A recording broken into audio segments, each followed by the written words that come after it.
Welcome to our beautiful ferry. Hello and welcome to another episode of Bicycle Touring Talk. This is number 69. I am George Schlacek, the one and only, and I'm telling you about my cross-Canada bicycle tour.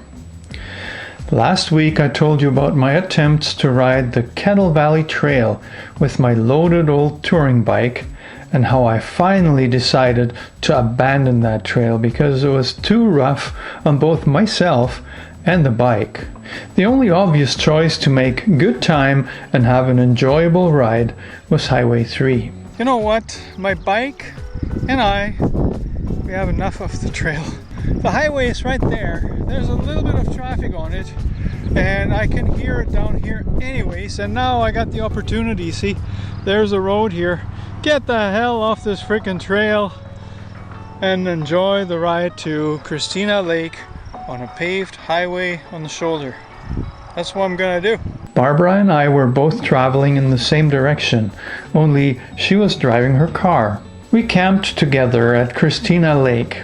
The following day we left after eating breakfast together at our campsite.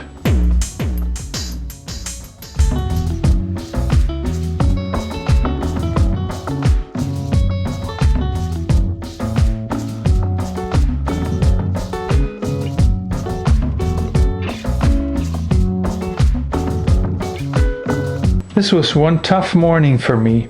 It was pretty much all uphill and slow going. I had to cross Bonanza Pass. The road had suffered some damage in that area due to flooding. At one point, just one lane was open in alternating directions. Due to the length of that section, it was closed to cyclists entirely. This didn't hold me back very long though. A friendly driver of a pickup truck offered to take me and my bike through the critical section. The man was nice enough to help me throw the bike on the back of his pickup and give me a lift. It turned out he was a local entrepreneur and firefighter. We had a good conversation. He then asked if I would like to ride with him all the way to Castlegar. This, of course, I declined. Riding across Canada is not about getting lifts in people's trucks. To be honest, I wasn't too thrilled about having ridden in the truck at all. But the distance it cut from my ride was only about 3 kilometers. I still had to climb to get up to the summit. Still climbing the hill. I had to interrupt my cycling back there for a little bit because in the construction zone, actually there was like the road was caved in from the flooding and they wouldn't let me ride my bike through that zone. So I had to put my bike in the back of somebody's pickup truck. Somebody was kind enough to give me a lift across. And it was only like 2 or 3 kilometers and I'm still climbing up to the summit. I was told it's close. Once I reached that, I celebrated with a peanut butter cookie that Barbara had set me up with prior to my ride. So here I am at the world famous Paulson Summit, elevation 5,036 feet. I'm eating a peanut butter cookie. Peanut butter power can do it all. Once at the summit, the rest of the way to Castlegar was now a piece of cake. The Rocky Mountains have two sides. There are the long climbs that seem to take forever, but then there are the equally long descents that seem to pass within minutes but cover huge distances without effort. Any route planning in the mountains has to be done with both sides in mind. It was more due to good luck that I had all the tough climbing in the morning when I was still full of energy, and the descents later in the day when I was starting to get tired. It was a bit past the lunch hour when I coasted down into Castlegar. I found Barbara at the local McDonald's where we ordered our lunch. We didn't spend much time together afterwards as I still had 45 kilometers to ride. We had vague directions to our friend's tiny house, and both Barbara and I weren't exactly sure how easy it would be to find. The way to Nelson was Highway 3A. Compared to simply staying on Highway 3, This meant a detour. But we had not seen our friends Janelle and Justin for some time. They had invited us to stay with them overnight. We were to sleep in their van that was set up for camping trips. The ride was still challenging due to quite a bit of climbing, but it was nothing compared to the big climb earlier. That was good because I was already tired. The total distance I rode that day was about 115 kilometers, or maybe just 112 because of the few minutes in a pickup truck. Point is, it was one of the longest rides in the mountains up to that point. Janelle and Justin welcomed us with open arms and a campfire. We had a barbecue and Justin shared some of his locally brewed craft beer. The tiny house they lived in was really cozy. Justin and I had met a couple of years earlier at a meetup group on tiny homes. It was really hard to find a place for a tiny home in Edmonton, but Janelle and Justin had found theirs in the hills near Nelson. The next day, we shared breakfast. Then Justin offered to drive Barbara's car up to Balfour, from where we could take the free ferry across the Kootenay Bay, which is part of Highway 3A. This allowed Barbara to ride with me for another day.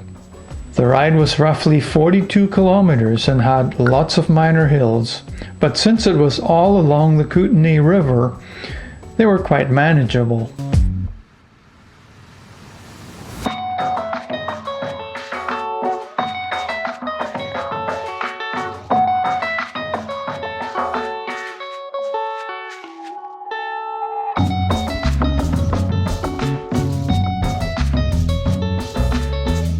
Barbara was now without the panniers on her bike, so it was a lot of fun for her. We saw Justin and Janelle pass us as we cycled. Soon we met up with them and had a nice dinner together at a place called Duck and Duck that was situated right by the ferry landing. Afterwards, we said our goodbyes and Barbara and I boarded the ferry. Of course, we did it each with our own mode of transportation.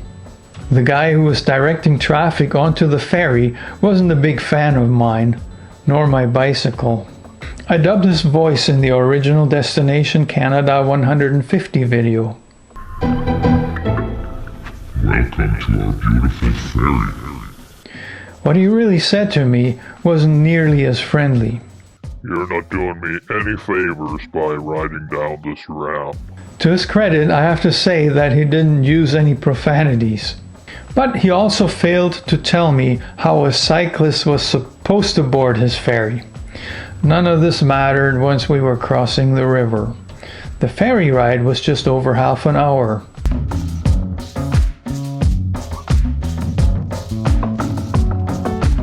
Hey. Hi.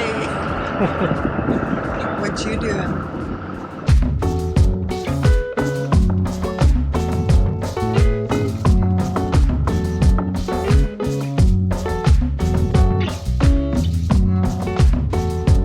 That was pretty cool for a free ride.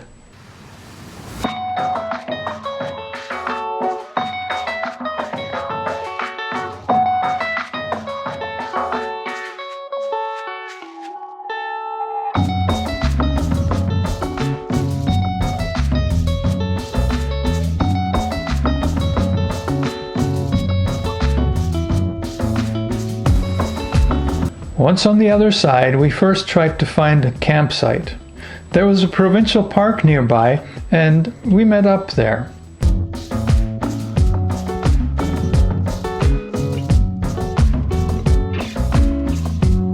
It turned out that there were no campsites, however, so we went back to the ferry terminal.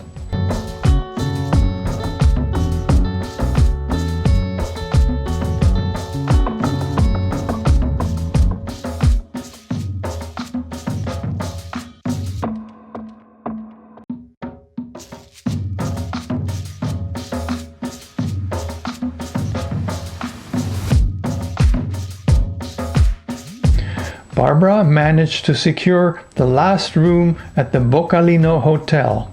It was a comfortable and quiet place.